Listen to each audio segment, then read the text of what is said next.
mga kaputi kasi tignan nyo yung gagawin dito. Grabe, ang galing. Ayun, meron siya ditong tela. Tapos tinupi niya lang to na parang papitsa. Tapos pagkatapos niyang matupi, guguntingin niya naman. Tapos tignan nyo yung kakalabasan matapos magupit. Kasi sobra ako nagulat nung nakita ko to. Kasi tignan nyo, ayan no. Grabe, sakto binagay ng pamangkin ko. At wala ako nabiling regalo. Ito na lang yung gagawin ko. Ayan.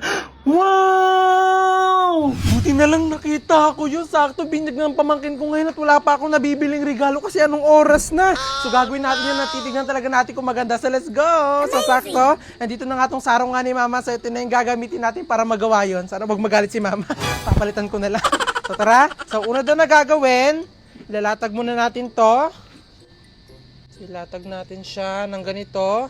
Sobrang ganda kasi nung kinalabasan na napanood ko. Amazing! Ay, mukhang mahaba yung sarong. At dahil nga medyo mahaba nga tong sarong nga ni Mama, kaya naman guguntingin ko nga yung dulo para nga talaga maging pabox nga siya. Kasi yun nga yung kailangan nga natin na tela para nga magawa yung napanood natin sa TikTok. Kaya naman nung nagupit ko na nga yung sarong nga ni Mama, inumpisahan ko na nga nagawin yung napanood nga natin. At ang una daw gagawin ay tutupin daw natin na parang pizza nga itong tela. Tapos, ganito. At talaga naman paulit-ulit ko nga pinapanood yung nakita natin sa TikTok para nga hindi talaga ako magkamali kasi nag-iisa na nga lang itong sarong nga na to. So dito daw natin siya gugupitin.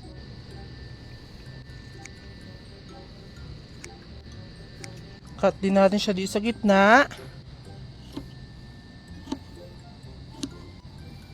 Ayan. Tapos ibubukan na natin siya.